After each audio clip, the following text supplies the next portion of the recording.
बिस्मिल्लाहिर्रहमानिर्रहीम। अस्सलाम वालेकुम रहमतुल्लाहि व बरकातुहू।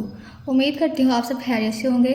स्टूडेंट्स, आज हम कर रहे हैं एक्सरसाइज 1.2 9th क्लास। ठीक है, पार्ट 2 का क्वेश्चन नंबर 4 कर रहे हैं। पिछले तीनों क्वेश्चंस की वीडियोस हैं, आप यूट्यूब चैनल से देख सकती हैं मेरे। ठीक है, तो क्वेश्चन नंबर 4 आ गया हमारे पास। अंडर रूट, उसकी पावर आमतौर पे अंडर रूट की पावर होती है 2, लेकिन उसने दी है हमें 7, यानी ये उसने खुद ही दे दिया हमें। ठीक है, x14 multiply y21 multiply by z35 over y14 z7। तो यहाँ पे हम सबसे पहले तो इसको अंडर रूट को खोल लेते हैं। ठीक है, तो आ गया हमारे पास x14 multiply y21 multiply z35 over y14 z7। ठीक है, यहाँ पे हम लगा देंगे ब्रैकेट और इसको खोलने के लिए क्या करेंगे 1/7। ठीक है, इसको हमने खोल लिया। अब आप स्टूडेंट्स यहाँ पे देखें, यहाँ पे आ रहा है 1/7 और साथ ब्रैकेट है। ब्रैकेट के अंदर ये सारी की सारी वैल्यूज़ हैं। जब हम इस ब्रैकेट को ख़त्म करेंगे तो ये जो 1/7 है ये बारी बारी सबके साथ, ऊपर वालियों के साथ भी और नीचे वालियों के साथ भी जाके तो मल्टीप्लाई होगा। ठीक है, क्योंकि ब्रैकेट बनी है इसका मतलब है कि इस पर सबके साथ मल्टीप्लाई होना है, सबके साथ। तो हम इसको कर लेते हैं।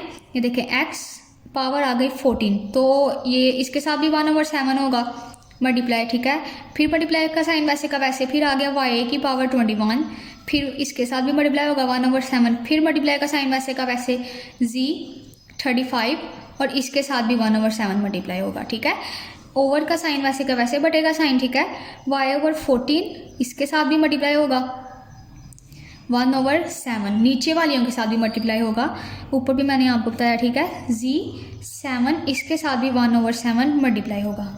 अब आप यहाँ पे देखें 7 के टेबल में ये सारे की सारी वैल्यूज आती हैं, तो हम कटिंग कर लेते हैं। 7 1 जार 7, 7 2 जार 14, 7 1 जार 7, 7 3 जार 21 होता है, 7 1 jar 7, 7 5 jar 35, 7 1 jar 7, 7 2 jar 14, 7 1 jar 7 और 7 1 जार 7। ये यहाँ पे ख़त्म हो गया। ठीक है, ये पीछे हाली इसके साथ आ गई इसकी पावर 1। ठीक है, अब आप यहाँ पे देखें, हम इनकी पावर्स को चूँकि हमने कटिंग कर लिया तो हम यहाँ पे छोटा जो हमने कटिंग की है, कटिंग करने के बाद जो बची है हमारे पास, हम वो लिख लेते हैं। ठीक है, x की पावर कटिंग करने के बाद हमारे पास बची है सिर्फ 2, और ये 1 भी बचा था। 2 को मल्टीप्लाई करें 1 के साथ अगर हम, तो 2 1 जार हो जाता है 2। ठीक है, तो यहाँ पे हम लिख लेते हैं x की पावर आ गई हमारे पास स्क्वायर मल्टीप्लाई y आ गया हमारे पास। यहाँ पे y की पावर बची है 3 मल्टीप्लाई बाय 1, तो 3 को अगर 1 के साथ मल्टीप्लाई करें तो 3 1 जार हो जाता है 3। ठीक है, तो यहाँ पे 3 भी लिख लेते हैं हम। फिर मल्टीप्लाई का साइन आ गया। यहाँ पे y की पावर बची है हमारे पास ओनली 5। ठीक है, 5 मल्टीप्लाई बाय 1, तो 5 को 1 के साथ मल्टीप्लाई करें तो 5 1 जार हो जाता है 5।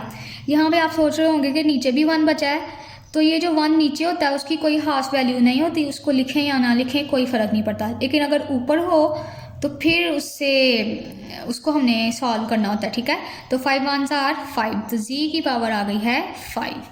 फिर ओवर का साइन वैसे का वैसे बटेगा। यहाँ पे देखें आप y, यहाँ पे भी y की जो पावर आई है हमारे पास ओनली 2 आई है। ठीक है, 2 मल्टीप्लाई बाय 1, तो 2 1 जार 2 मल्टीप्लाई। यहाँ पे देखें z, तो यहाँ पे z की सिर्फ 1 बची है, तो 1 को 1 के साथ मल्टीप्लाई करेंगे तो हमारे पास सिर्फ 1 ही आएगा। अब आप देखें बच्चों के, यहाँ पे सिर्फ हमारे पास एक ही x है, ये x और कहीं भी नहीं है, तो ये x वैसे का वैसे ही हम लिख लेंगे। मल्टीप्लाई का साइन आप लगाएं या ना लगाएं, ठीक है, कोई खास फर्क नहीं है। यहाँ पे हमने मल्टीप्लाई का साइन लगाया है। अब आप यहाँ पे देखें, ये y3 है, नीचे भी y है, वो y स्क्वायर है। यहाँ पे देखें आप स्टूडेंट्स, यहाँ पे y की पावर है 3, यहाँ पे है 2। ये पावर बड़ी है, ये छोटी है, तो बड़ी जो वैल्यू होती है ना, हम उसको वहीं पे रहने देते हैं और छोटी को आगे पीछे करते हैं। अगर यहाँ पे होता 3, यहाँ पे होता 2, तो फिर इसने इधर ही रहना था और इसने इसके पास आना था। लेकिन यहाँ पे ये वाला बड़ा है, तो इसको इधर ही रहने देंगे और इसको उठा के हम उस साइड पे ले जाएंगे। ठीक है, तो y3 वैसे का वैसे ही रहेगा, और ये जो y स्क्वायर है जब हम इसको लेके जाएंगे तो सारी वैल्यू नहीं ऊपर जाएगी, सिर्फ इसकी पावर ही जाएगी। ठीक है, y वैसे ही खत्म हो जाएगा।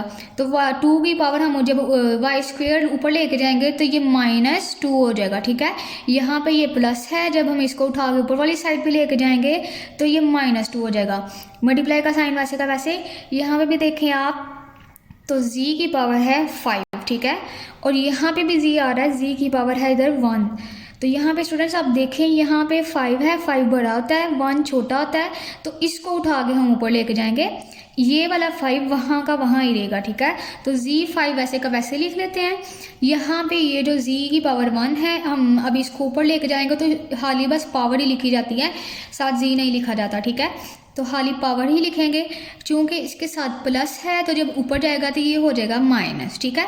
तो ये -1 हो गया। अब हम इनको कर लेते हैं, x² वैसे का वैसे ही आएगा, मल्टीप्लाई y, 3 में से अगर हम 2 को माइनस करें तो हमारे पास आ जाती है पावर 1, फिर मल्टीप्लाई का साइन वैसे का वैसे z, 5 में से अगर 1 माइनस करें तो z के ऊपर आ जाता है 4। तो आप यूँ अपना आंसर लिख सकते हैं x² y z4। और यही था बच्चों आपके क्वेश्चन नंबर 4 का आंसर। उम्मीद करती हूँ आपको सवाल की समझ आई होगी। अगर क्वेश्चन की समझ आई है तो वीडियो को लाइक करें और चैनल को सब्सक्राइब करें। मिलते हैं नेक्स्ट वीडियो में। अल्लाह हाफिज़।